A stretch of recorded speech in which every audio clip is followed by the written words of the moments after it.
Kitab Pati Paridah. Kitab Pati Paridah, muka surat 54, baris yang ke-8 daripada atas. Surat 54, baris yang ke-8 daripada atas. Qala al-muallifu rahimahullahu ta'ala wa nafa'ana bi'ulumihi amin. Jadi Nabi tidak dapat dengan usahanya usaha seseorang Nabi. Itu tajuk dia. Jadi Nabi tidak dapat dengan usahanya. Dan wajib kita i'tiqad. Dan wajib kita i'tiqad bahawasanya jadi Nabi tidak dapat bagi seseorang dengan usaha. Dan jikalau banyak melampau dengan beramal dan buat kebajikan sekalipun, bukan dapat jadi Nabi dengan kurniaan Allah Subhanahu wa ta'ala bagi mereka yang ia Allah kehendak.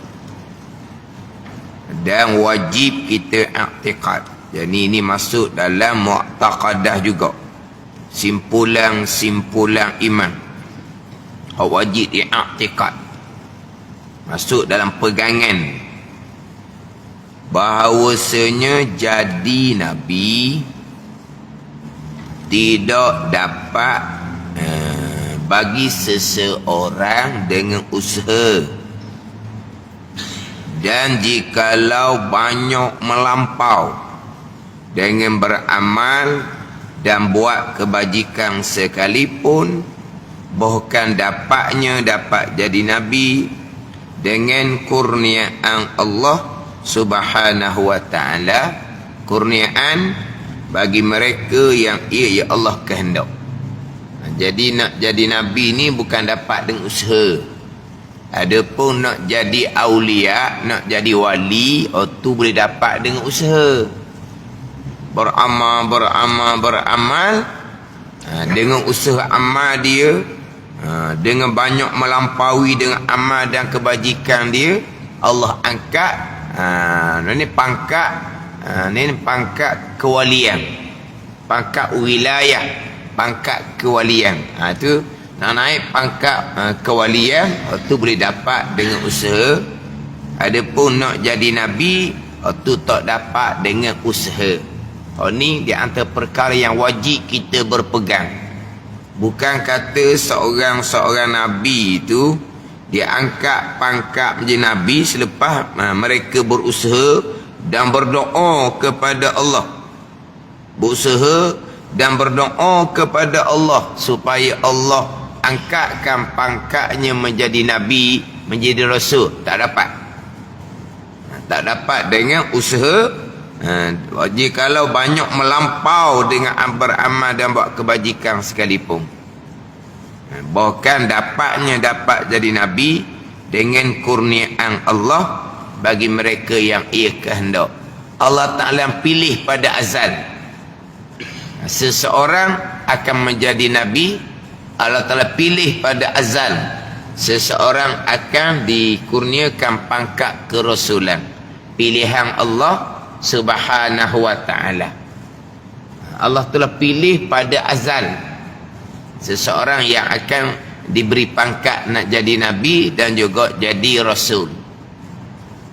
Bukan maknanya Allah Ta'ala pun tengok siapa di Mekah ni hak baik, Muhammad hak baik, maka Allah pun lantik Muhammad jadi Nabi. Tak gitu. Yang kata begitu, ada orang ceramah dulunya, Muhammad ni sebelum jadi Nabi, Muhammad macam mamak-mamak kapung tu je. Tak ada kelebihan pun Muhammad ni. Jadi kelebihan Muhammad ni selepas umur 40 diangkat pangkat jadi Nabi, barulah ada kelebihan. Sebelum tu macam mamak-mamak kapung je Muhammad ni. Oh, dia buat gitu je. Jadi apabila Allah tengok siapa Mekah nak baik, oh Muhammad baik, maka umur 40 dia angkat pangkat jadi Nabi. Baru lebih. Sebelum tu tak ada lebih, manusia biasa je. Ni karuk seumpama ni. Jadi Nabi Muhammad ni bukan Nabi Muhammad lebih sahaja. Bukan keturunan dia keturunan yang suci belaka. Keturunan dia tu, mak ayah dia, tok nenek dia, semuanya di kalangan orang-orang yang suci belaka. Tu atur dah seumpama tu. Tak ada Muhammad ni macam mamak biasa je. Nanti umur 40 baru lebih. Allah tengok di Mekah mana hak baik, Muhammad hak baik, maka Allah Ta'ala pun ni angkat pangkat jadi Nabi. Allah Ta'ala tengok dulu Mekah ni siapa hak baik. Tak ada qada Allah pada azal, tak ada ilmu Allah pada azal.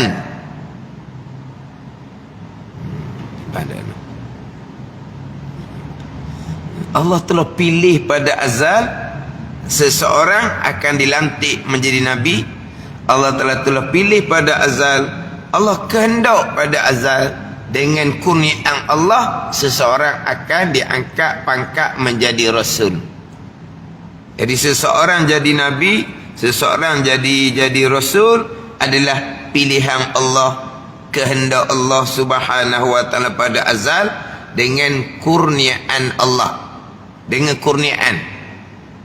Sebab apa di sini letak dengan kurniaan?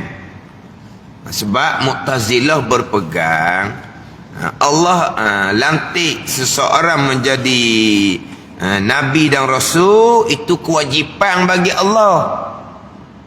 Seseorang diangkat pangkat menjadi Nabi dan Rasul, itu kewajipan atas Allah Subhanahu wa Ta'ala. Itu pegangan Mu'tazilah. Allah Ta'ala kehendak pada azal seseorang akan dilantik menjadi Nabi dan Rasul adalah pilihan, ini kurniaan Allah Subhanahu wa Ta'ala. Kurniaan Allah Subhanahu wa Ta'ala. Baca disebut kurniaan di sini. Kenapa disebut kurniaan? Sebab Mu'tazilah kata wajib. Allah Ta'ala lantik seseorang menjadi Nabi, lantik seseorang menjadi Rasul. Kita ahli sunnah kurniaan. Macam contohnya dimasukkan ke dalam syurga orang yang beriman dan beramal soleh dengan kurniaan Allah.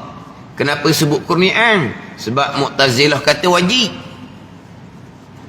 Dimasukkan ke dalam neraka dengan keadilan Allah. Kenapa kita sebut dengan keadilan Allah? Sebab Mu'tazilah menyatakan ahli sunnah berpegang seseorang masuk neraka kerana kekufuran dan kemaksiatan yang datang daripada qada dan qada Allah, zalim gitu. Ada keadilan Allah. Ni kita ahli sunnah. Macam di sinilah. Dapat jadi Nabi dengan kurniaan Allah bagi mereka yang Allah kehendak pada azal. Dengan kurniaan Allah nak tolak Mu'tazilah. Mu'tazilah mengatakan wajib atas Allah Subhanahu wa Ta'ala melantik seseorang menjadi Nabi, melantik seseorang menjadi Rasul. Wajib. Sebab jadi Nabi, jadi Rasul ni perkara yang baik. Wajib Allah buat perkara baik. Itu semua adalah kehendak Allah Subhanahu wa Ta'ala. Allah Ta'ala lantik dengan kurniaan Allah Subhanahu wa Ta'ala. Masuk ke syurga dengan kurniaan, dimasukkan ke dalam neraka dengan keadilan. Ini yang kita disebut semua kan. Tapi kita kena faham lah, kenapa di sini sebut jadi Nabi dengan kurniaan Allah. Sebab Mu'tazilah lantik Nabi dan Rasul wajib bagi Allah Subhanahu wa Ta'ala. Sama juga dengan dimasukkan orang mukmin dan beramal soleh ke dalam syurga Allah dengan kurniaan Allah Subhanahu wa Ta'ala. Kerana nak tolak Mu'tazilah mengatakan bahawa orang yang beriman dan beramal soleh dimasukkan ke dalam syurga Allah Subhanahu wa Ta'ala, wajib bagi Allah. Wajib. Kita kurniaan Allah Subhanahu wa Ta'ala. Sebaliknya, dimasukkan orang kafir dan orang buat maksiat ke dalam neraka Allah Subhanahu wa Ta'ala dengan keadilan Allah Subhanahu wa Ta'ala. Mu'tazilah menyatakan bahawa hak pegangan ahli sunnah wal jamaah, kekufuran dan kemaksiatan adalah datang dari qada dan qadar Allah. Berlaku kekufuran dan kemaksiatan yang datang daripada qada dan qadar Allah, Allah menghukum dengan dimasukkan ke dalam neraka. Zalim gitu. Ada keadilan Allah Subhanahu wa Ta'ala. Itu kita ahli sunnah. Dan adakah Mu'tazilah berpegang Allah Ta'ala zalim? Kalau Mu'tazilah berpegang Allah Ta'ala zalim, tu kafir terus. Dah tak panggil Mu'tazilah dah. Lepas tu, dah Mu'tazilah menyatakan sebagaimana hak rukun iman yang keenam, pegangan kita ahli sunnah wal jamaah, perkara jahat, kufur dan maksiat qada dan qadar Allah, maka dihukum dengan neraka kerana kekufuran dan kemaksiatan qada dan qadar Allah. Jadi zalim Allah seumpama tu. Mu'tazilah pun berpegang perkara jahat Allah tidak mengqadakkan, Allah hanya mengetahui pada azal. Ini Mu'tazilah. Tapi sebagaimana pegangan ahli sunnah, jelas dalil ayat Al-Quran, jelas dalil hadis Nabi SAW, perkara jahat, kufur dan maksiat, qada dan qadar Allah. Mu'tazilah tolaklah sebab akal tak boleh terima. Akal tak boleh terima. Perkara jahat, kufur dan maksiat, qada dan qadar Allah. Bila Allah mengqadakkan kekufuran dan kemaksiatan, pasti berlaku kekufuran dan kemaksiatan. Bila berlaku kekufuran dan kemaksiatan, Allah pun balas dengan neraka. Kerana kekufuran dan kemaksiatan yang datang dari qada dan qadar Allah. Gitu tak kena tu. Mu'tazilah kata akal dia. Quran hadis jelas. Mu'tazilah lebih utamakan logik akal daripada Al-Quran dan hadis Nabi sallallahu alaihi wasallam. Maka mereka berpegang perkara jahat. Allah tidak mengqadakkan, Allah hanya mengetahui pada azal. Seseorang tu memilih dan melakukan si perkara yang jahat yang bukan datang dari qada Allah, maka dihukum dengan neraka. Ngam-ngam lah. Sebab dia yang pilih kejahatan, kufur dan maksiat. Akhirnya Allah bubuh dalam neraka. Sedang molek barunya kita cakap kau. Sedang molek, baru kena molek. Tiba-tiba perkara jahat, kufur dan maksiat, qada-qadar berlaku. Qada-qadar Allah menghukum seseorang yang kufur dan maksiat ke neraka. Ni ada orang kata ni seolah-olah macam kambing hitam, dia kata. Faham kambing hitam? Seolah-olah macam kambing hitam. Ni kalau pakai akal jadi tu pada kambing hitam. Dia tak buat, tapi dihukum. Sebab apa? Sebab dia jadi kambing hitam. Pada kambing hitam yang buat kesalahan orang lain, tapi dia dikambing hitamkan, maka dia yang dihukum. Ada faham kambing hitam? Ha? Sebab apa kambing hitam? Sebab apa dok kambing putih ke? Apa maksud apa kambing hitam? Kita fahamlah. Di kambing hitam kan tu kita faham. Tapi kenapa panggil kambing hitam? Yang buat salah orang lain, yang dihukum orang lain, kerana dikambing hitamkan oleh orang yang buat salah, maka dihukumlah dianya.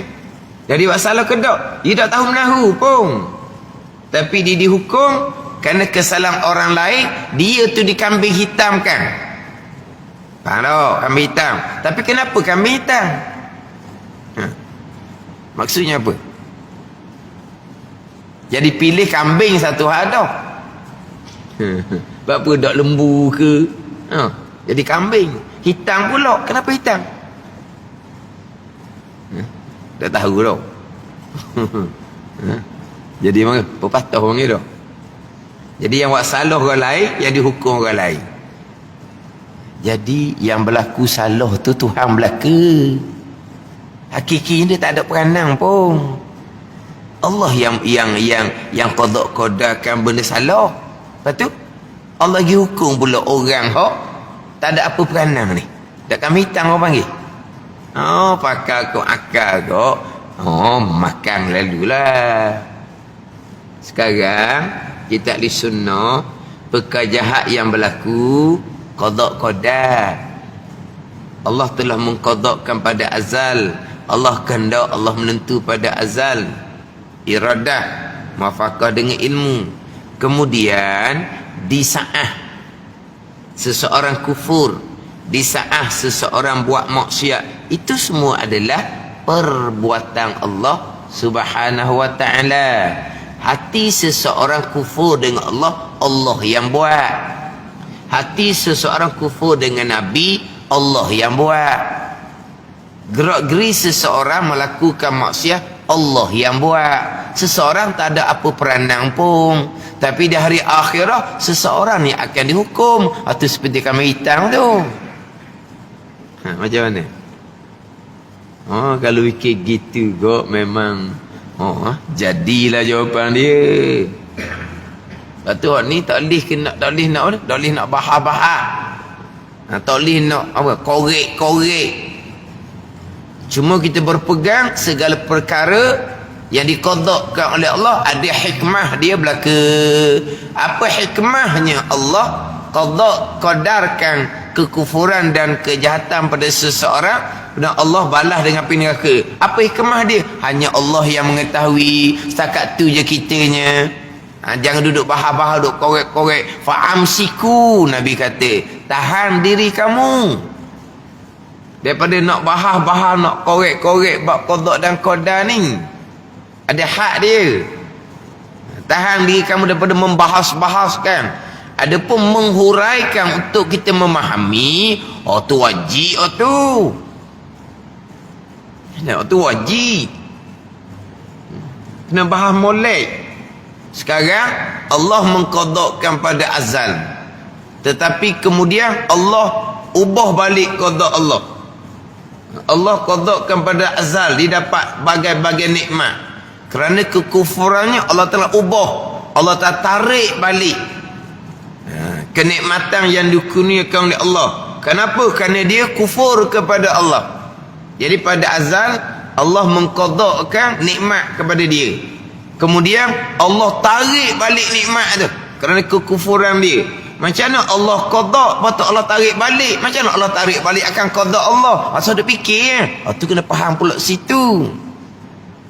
Allah tarik balik kurnia Allah, itulah qada Allah. Sekarang Allah qadakkan bagai-bagai nikmat, tetapi dengan kekufuran dianya Allah tarik balik nikmat. Jadi macam mana Allah qadak dah pada azal, kemudian Allah tarik balik.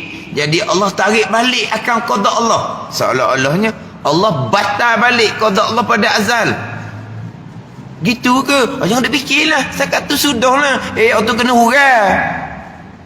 Jangan pergi faham Allah batal balik qadak Allah, jangan.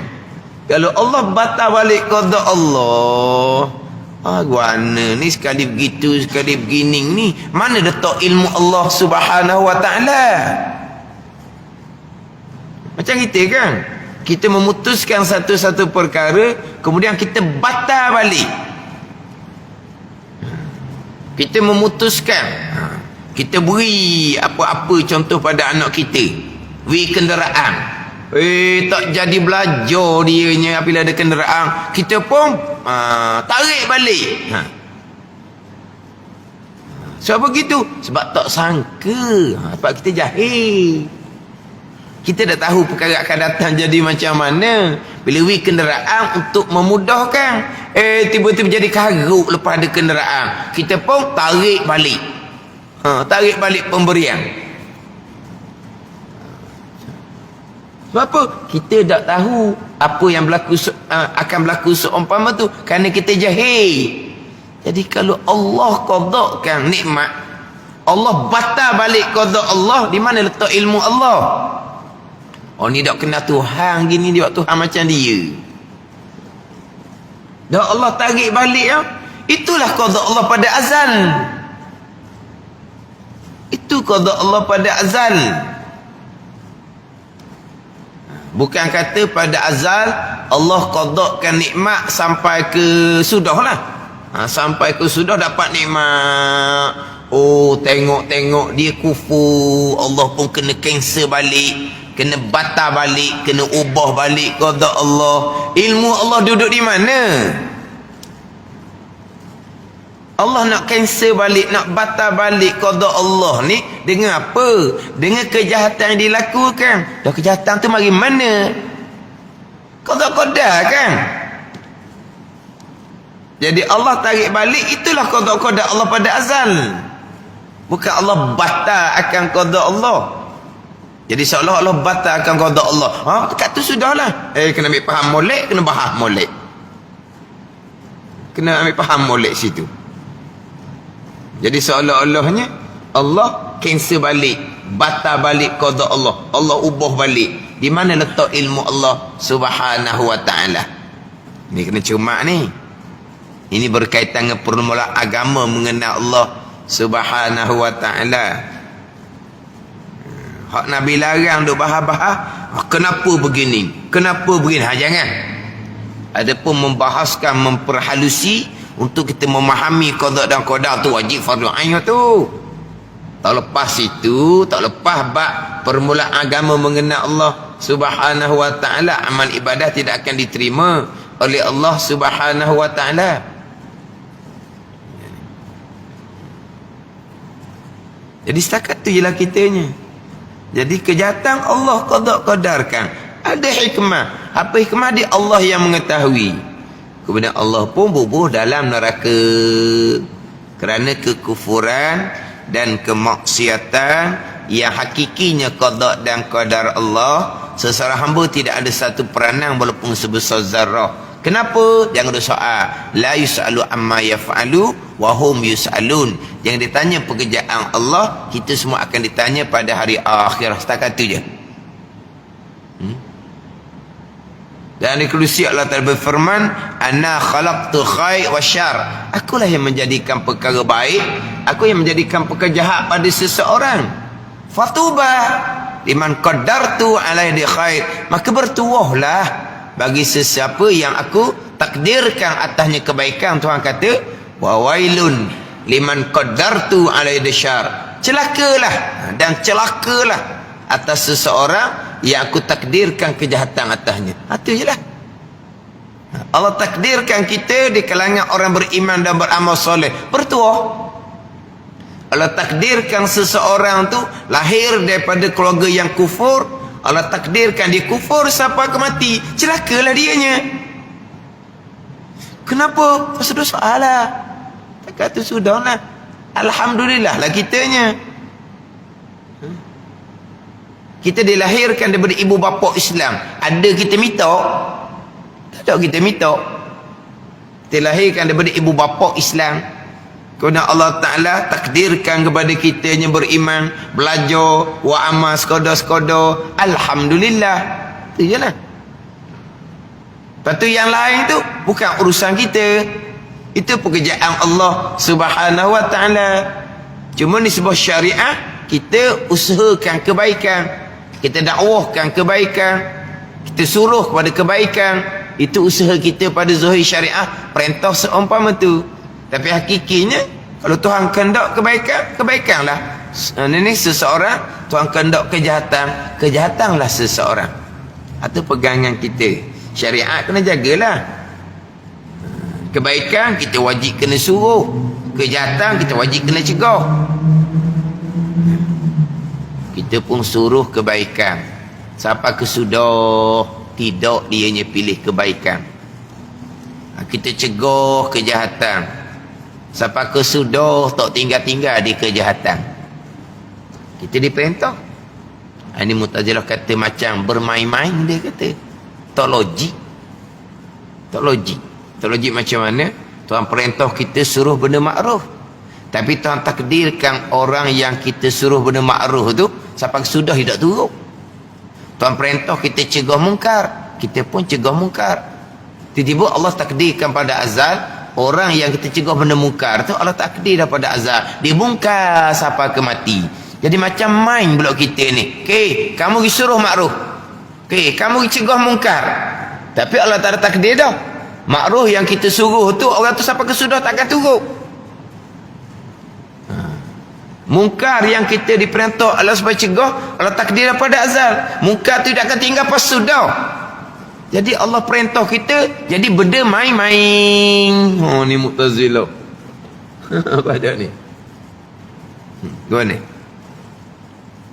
Oh, kalau main kau akal Mu'tazilah kau rebah lah.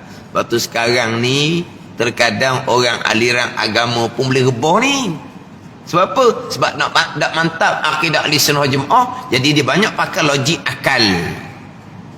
Banyak pakai logik akal lah. Sebab tak mantap akidah ahli sunnah jemaah, akidah Al-Quran dan hadis Nabi sallallahu alaihi wasallam. Walaupun dia aliran agama, aliran agama pun bukan menguasai satu Al-Quran. Aliran agama pun bukan menguasai sekalian hadis Nabi sallallahu alaihi wasallam. Kadang-kadang baca ayat Quran pun kadang-kadang tersalah. Tu je kitanya. Quran tak ada di dada kita. Ulama-ulama muktabar terdahulu Quran di dada mereka.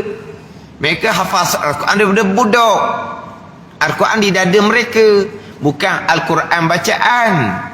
Ilmu Al-Quran, tafsiran Al-Quran di dada mereka.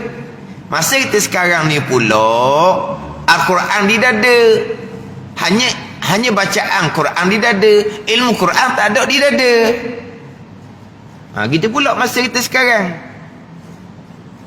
Pandailah ilmu Al-Quran sikit sebanyak, tapi Al-Quran kita dah ingat. Baca Quran pun kita dah apa comel molek. Tu kita. Kalau dulu tidak, Al-Quran di dada dengan huraian tafsir Al-Quran dan hadis di dada mereka. Jadi apabila tidak mantap ilmu Al-Quran dan hadis, maka pakai kau akal. Kau akal tu jadi Mu'tazilah tu. Sebab tu kitanya balik pada kaedah sifat 20.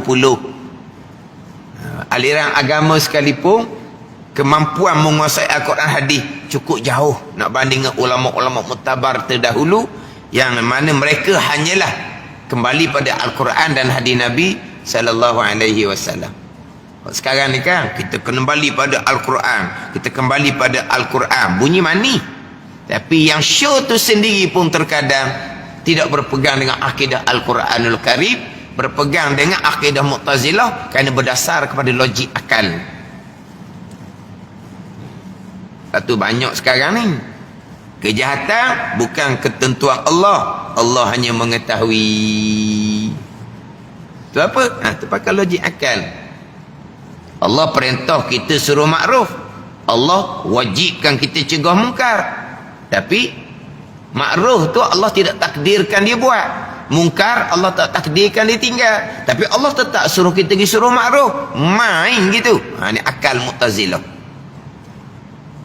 Kenapa Allah perintah kita suruh buat benda makruf? Sebab dia tinggal benda makruf tu dia sendiri.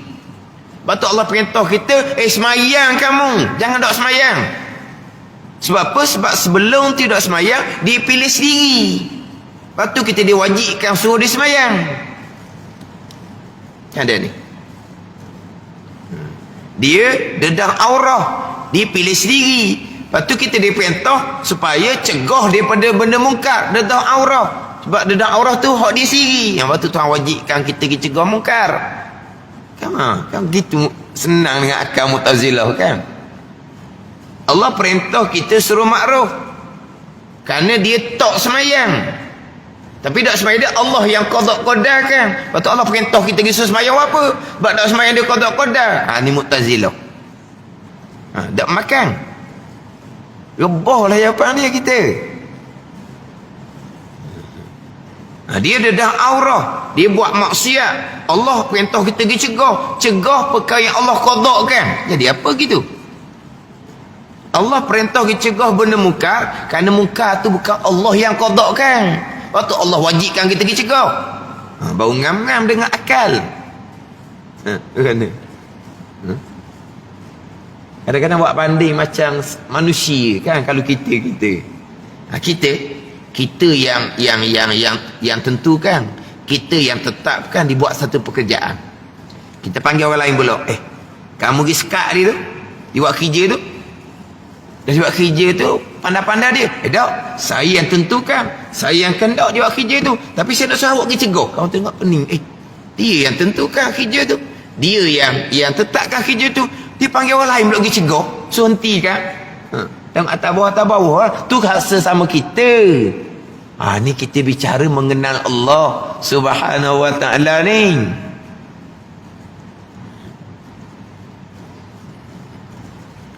Kalau bak logik akal kau, kalau tak kemah Quran, akidah Quran hadis, akidah ahli sunnah jemaah, tak ada benda lah. Walaupun aliran agama, walaupun masyhur di kalangan masyarakat agamawan, tapi banyak sekarang perkara jahat Allah tidak menentukan pada azal, Allah hanya mengetahui.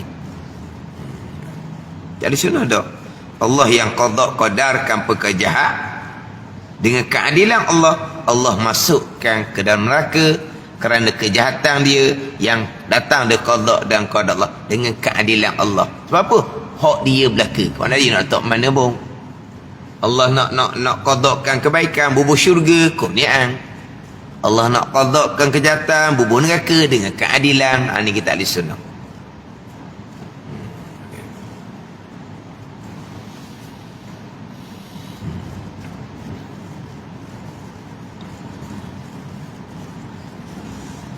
Kita ulang-ulang sangat, cuma kita tak faham je.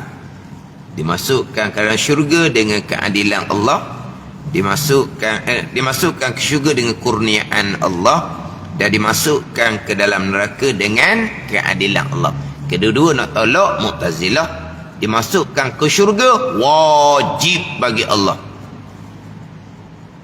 dimasukkan ke dalam neraka kalau keadilan bukan perkara jahat tu qada dan qadar. Tu baru keadilan bagi akal Mu'tazilah.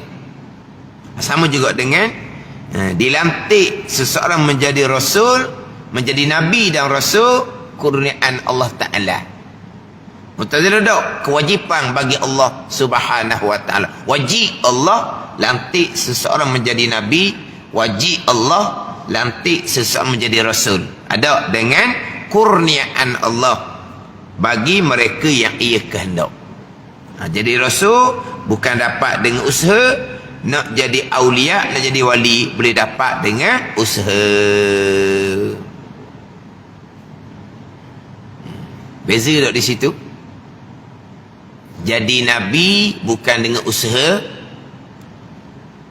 Kurniaan Allah bagi mereka yang Allah kehendak. Sebaliknya nak jadi wali boleh dapat dengan usaha. Beza tau. Jadi nabi tak dapat dengan usaha. Jadi nabi itu kurniaan Allah bagi mereka yang Allah kehendak. Tapi jadi wali boleh dapat dengan usaha. Beza. Itu hanya beza pada zahir.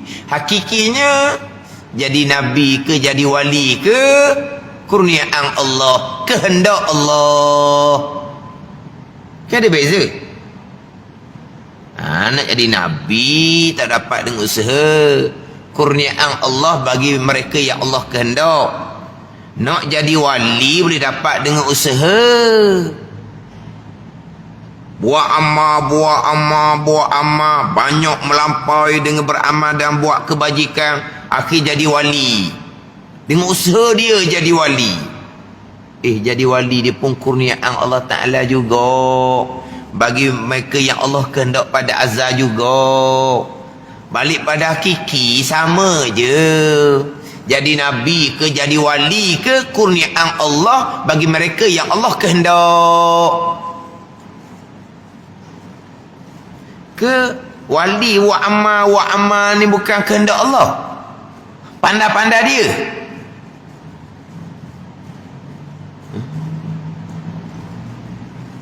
Dahlah wali ni wa amma Tuhan pun angkat pangkat wilayah, pangkat kewalian. Kenapa tu? Kerana usaha dia wa amma. Usaha dia wa amma ni bukan hak Tuhan. Jadi kalau balik pada hakiki, bukan jadi nabi je, jadi wali ke, jadi orang soleh ke. Soleh ni setinggi-tinggi makam syariah. Soleh setinggi-tinggi makam syariah. Jadi nabi, jadi wali, jadi orang soleh, semuanya kurniaan Allah Subhanahu wa ta'ala bagi mereka yang Allah kehendak. Sama sahaja. Cuma pada zahir jadi wali itu kerana ianya wa amal. Jadi soleh kerana dia belajar, dia beramal, dia belajar, dia beramal. Lepas tu jadi soleh itu pada zahir saja. Hakikinya sama je. Jadi nabi, jadi wali, jadi orang soleh, kurniaan Allah bagi mereka yang Allah kehendak pada azal.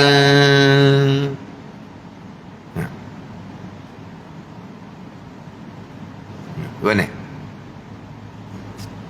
Cuma dia nak sebut di sini, tak dapat dengan usaha, bukan disandarkan kepada usaha.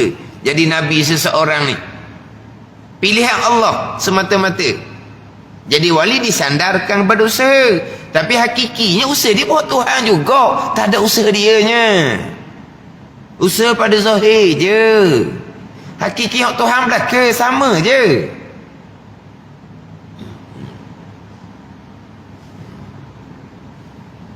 Tu nak letak molek tu. Hak zahir macam mana, hak batin hakikinya macam mana. Hak zahir jadi nabi pilihan seseorang, tak ada pilihan Allah. Hak zahir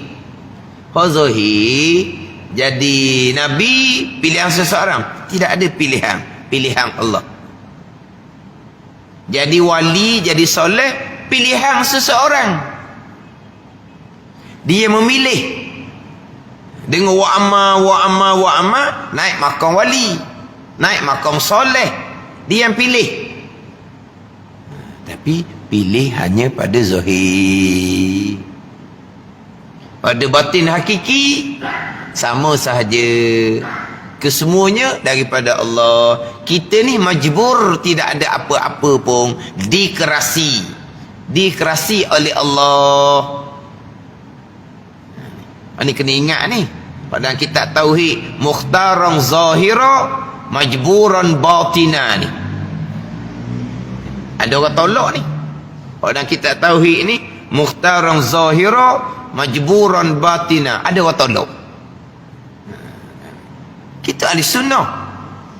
Mukhtaran zahira, ada pilihan wa amma zahiran pada zahir.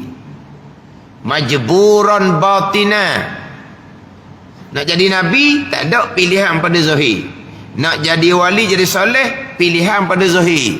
Hakikinya majburan batina. Majbur mana apa? Dikerasi pada batin, pada hakiki. Jadi nabi dikerasi, Jadi wali dikerasi, jadi soleh dikerasi. Hak Tuhan belaka. Itu Jabariyah batinang tu. Hakikinya Jabariyah. Cuma kita wajib berpegang ada pilihan dan usaha pada zahir, bukan pada hakiki. Dia susah sangat ni nak mati hak pada batin hakiki ni, majbur kerana tak lekat di sekalian qada dan qadar.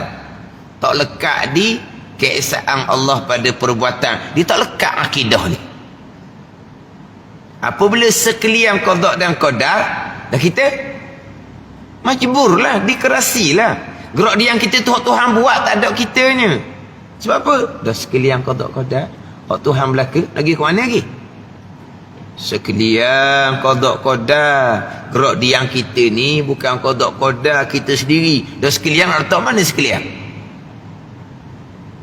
Memanglah keesaan pada perbuatan. Semua perbuatan yang berlaku perbuatan Allah, tapi gerak dia yang kita ni bukan Allah yang buat. Dah keesaan pada perbuatan macam mana? Ni dia tak ada ni, tak ada ni. Hak rukun nikmat keenam sekalian qada qadar tu tak ada. Tauhid mengesahkan Allah pada perbuatan tak ada, bahkan mensyirikkan Allah pada perbuatan. Ni. Hak permulaan bicara ni tak ada. Sebut boleh sebut je. Sekalian qada dan qadar sebut boleh, akidah ada ke tak? Ada kalau sekalian qada qadar dah kita majburlah, dikerasi. Yang berlaku di kita ni hak Tuhan belaka, tak ada kita. Itulah hakiki dia. Sebab sekalian qada qadar, sekalian qada qadar pun kita pilih sendiri, bukan hak Tuhan. Dah sekalian letak mana pula? Tak ada sekalian dah lah.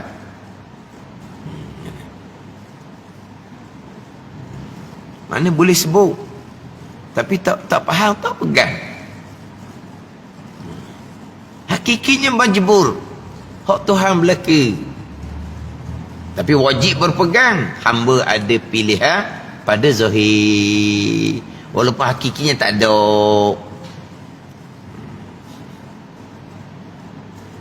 Itu satu hal pula tu. Nak mati, nak pegang molek tu. Macam kita bicara sini lah. Jadi macam beza. Jadi Nabi bukan dengan usaha, tapi jadi wali, jadi soleh dengan usaha. Jadi Nabi qada qadar, jadi wali, jadi soleh qada qadar. Sama je hakikinya. Majbur belaka. Jadi wali, jadi soleh kurniaan Allah bagi mereka yang Allah kehendak pada azal. Itu je. Bukannya jadi Nabi. Ini pada zahir jadi Nabi, bukan pilihan Nabi, bukan usaha Nabi, bukan. Bukan kata seseorang dia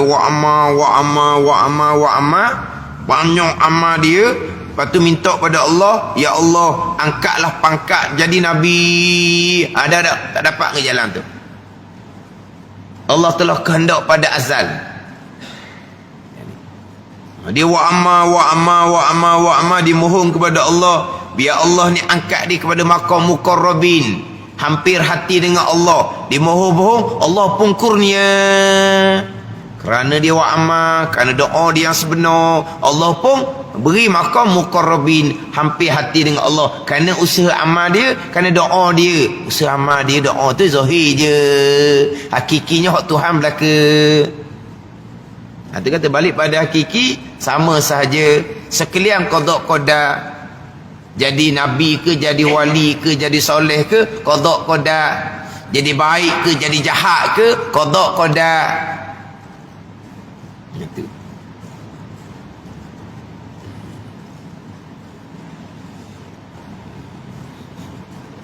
Tapi di sini bicara zahir.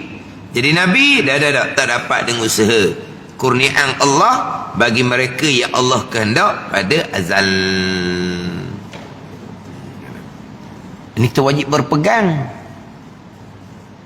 Lepas tu amalan kita ni, usaha kita wajib berusaha untuk menambah ilmu. Kita wajib berusaha untuk beramal dengan perintah-perintah yang wajib.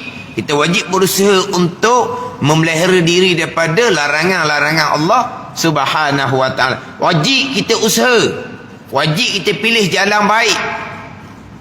Wajib kita pilih jalan baik. Jangan pilih jalan buruk. Ini kewajipan atas kita. Kita wajib pilih, wajib usaha kebaikan. Kewajipan atas kita. Tapi kesemua tu adalah barang yang Allah kehendak pada azal. Cuma disandarkan kita ada pilihan, ada usaha untuk menjadi orang yang baik. Sebaliknya, jadi orang jahat adalah pilihan dan pilihan dan perbuatan masing-masing. Hakikinya hak Tuhan belaka. Jadi baik pun hak Tuhan, jadi jahat pun hak Tuhan. Jadi nabi pun kehendak Tuhan, jadi wali, jadi soleh pun kehendak Tuhan belaka. Itu balik kepada hakiki majburan batina. Dikerasi pada batin hakiki. Qada qada belaka keesaan Allah pada perbuatan. Mukjizat bagi anbiya, dan wajib i'tiqad pula bahawasanya Allah Ta'ala mengkuatkan segala anbiya dan rasul-rasul dengan beberapa mukjizat yang zahir daripada mereka itu, daripada segala anbiya dan rasul-rasul. Mukjizat yang zahir. Faham tak ayat kita? Yang zahir daripada mereka itu, daripada segala anbiya dan rasul-rasul. Yang zahir je. Dasar kita zahir pada tangan anbiya, zahir pada tangan, zahir je. Hakikinya Tuhan buat, zahir je. Karamah zahir pada aulia, zahir je. Hakikinya hak Tuhan belaka. Jadi mukjizat ni berlaku perkara mencari adah zahir pada segala anbiya dan segala rasul. Zahir sahaja. Zahirnya terbelah laut kerana tungkat Nabi Musa AS. Zahir je. Hakikinya tukar tu tak boleh bekas makhluk. Qada-qada belaka. Lepas tu di sini panggil yang zahir daripada mereka itu. Yang zahir je ni bukan batin hakiki. Batin hakiki hak Tuhan. Pandai ni. Yang zahir pada yang zahir daripada segala anbiya dan segala rasul. Karamah zahir pada aulia, zahir juga. Perkara yang mencari adah, mukjizat karamah, perkara yang adah hak berlaku ni kesemuanya daripada Allah Subhanahu wa ta'ala. Wallahu a'lam.